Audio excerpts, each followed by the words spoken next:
Assalamualaikum warahmatullahi wabarakatuh. Saya Irnada Alanata dari PGMI 6B. Di sini saya akan menjelaskan tentang pengertian silabus. Silabus dikembangkan berdasarkan standar kompetensi lulusan dan standar kompetensi isi untuk satuan pendidikan dasar dan menengah sesuai dengan pola pembelajaran pada setiap tahun ajaran tertentu. Silabus digunakan sebagai acuan dalam pengembangan rencana pelaksanaan pembelajaran. Silabus disusun berdasarkan standar isi yang di dalamnya berisikan identifikasi mata pelajaran, standar kompetensi dan kompetensi dasar, materi pokok atau pembelajaran, indikator, penilaian, alokasi waktu, dan sumber belajar. Silabus bermanfaat sebagai pedoman dalam mengembangkan pembelajaran, seperti pembuatan rencana pembelajaran, pengelolaan kegiatan pembelajaran, dan pengembangan sistem penilaian. Silabus merupakan sumber pokok dalam penyusunan rencana pembelajaran. Saya Abdiya Puspita Sari Dewi dari kelompok 7 akan menjelaskan tentang prinsip-prinsip silabus. Dalam pengembangannya, silabus perlu dipertimbangkan beberapa prinsip. Prinsip tersebut yang akan menjiwai proses pembelajaran. Beberapa prinsip tersebut diantaranya 1. Ilmiah. Maksudnya, keseluruhan materi dalam kegiatan yang ada di dalamnya harus benar dan dapat dipertanggungjawabkan secara ilmiah. Yang kedua adalah relevan.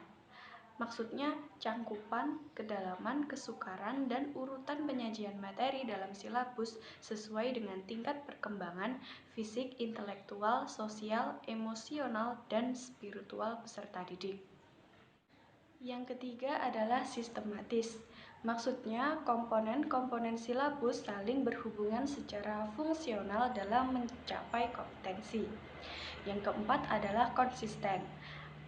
Di sini adanya hubungan yang konsisten, ajak, taat azas, antara kompetensi dasar, indikator, materi pokok, kegiatan pembelajaran, sumber belajar, dan sistem penilaian.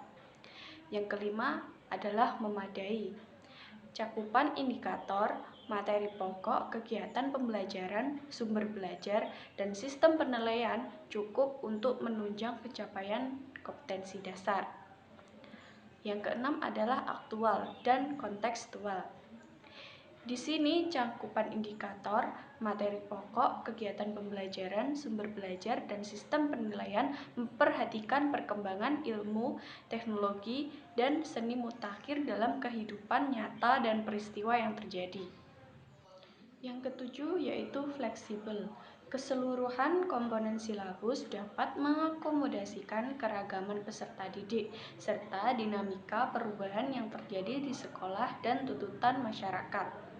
Yang kedelapan yaitu menyeluruh. Komponen silabus mencakup keseluruhan ranah kompetensi, yaitu kompetensi kognitif, afektif, dan psikomotor. Yang kesembilan yaitu efektivitas. Silabus yang efektif yaitu silabus yang dapat diwujudkan dalam pembelajaran di kelas.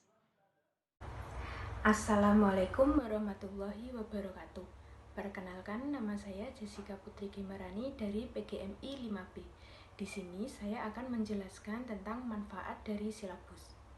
Silabus bermanfaat sebagai pedoman dalam pengembangan pembelajaran seperti pembuatan RPP, pengelolaan kegiatan pembelajaran, dan pengembangan sistem penilaian. Silabus merupakan sumber pokok dalam menyusun rencana pembelajaran, baik rencana pembelajaran untuk satu KI maupun KD, yang mana silabus juga bermanfaat sebagai pedoman untuk merencanakan pengelolaan kegiatan belajar secara klasik, kelompok kecil, ataupun pembelajaran secara individual, serta bermanfaat untuk mengembangkan sistem penilaian yang dalam pelaksanaannya pembelajaran berbasis kompetensi sistem penilaian selalu mengacu pada KI, KD, dan pembelajaran yang terdapat dalam silabus. Pada dasarnya, silabus merupakan acuan utama dalam suatu kegiatan pembelajaran. Berikut beberapa manfaat dari silabus. Yang pertama adalah sebagai pedoman atau acuan bagi pengembangan pembelajaran lebih lanjut, yaitu dalam penyusunan RPP, pengelolaan kegiatan pembelajaran, penyediaan sumber belajar, dan pengembangan sistem penilaian. Yang kedua adalah memberikan gambaran mengenai pokok-pokok program.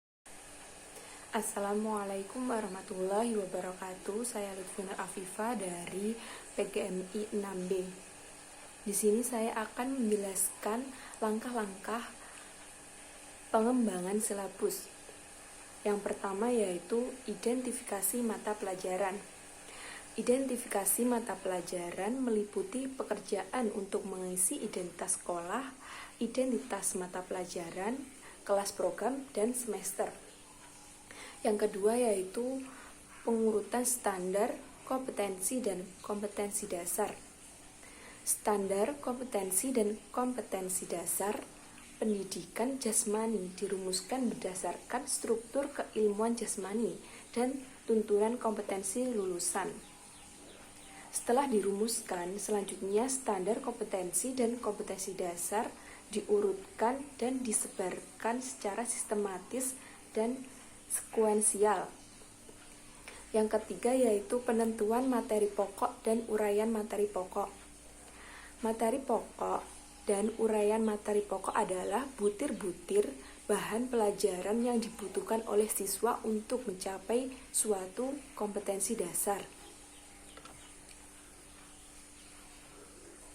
Yang keempat yaitu pemilihan strategi pembelajaran. Yang dimaksud dengan strategi pembelajaran adalah bentuk atau pola umum proses pembelajaran yang akan dilaksanakan oleh guru dan siswa. Strategi pembelajaran dapat meliputi kegiatan tatap muka atau proses pembelajaran di kelas, diskusi, presentasi, seminar, atau ujian, dan kegiatan non-tatap muka atau pengalaman belajar, tugas mandiri, atau tugas kelompok. Yang selanjutnya adalah penjabaran indikator ke dalam instrumen penilaian. Indikator merupakan ukuran untuk mengetahui ketercapaian hasil pembelajaran. Indikator dirumuskan dengan kata kerja operasional yang dapat diukur dan dibuat instrumen penilaiannya. Yang keenam yaitu menentukan alokasi waktu. Alokasi waktu adalah jumlah waktu yang dibutuhkan untuk ketercapaian kompetensi dasar tertentu. Dengan suatu memperhatikan yang pertama, minggu efektif per semester. Yang kedua, alokasi waktu mata pelajaran. Yang ketiga, jumlah standar kompetensi dasar per semester. Yang terakhir, membagi alokasi waktu per jumlah SK atau KD dengan memperhatikan tingkat kerumitan dan keluasan materi.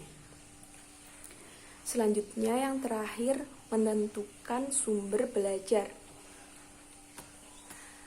Menentukan sumber belajar merupakan segala sesuatu yang dapat diperlukan dalam kegiatan. Contohnya sumber belajar yaitu buku teks, media cetak, media elektronik, dan sebagainya.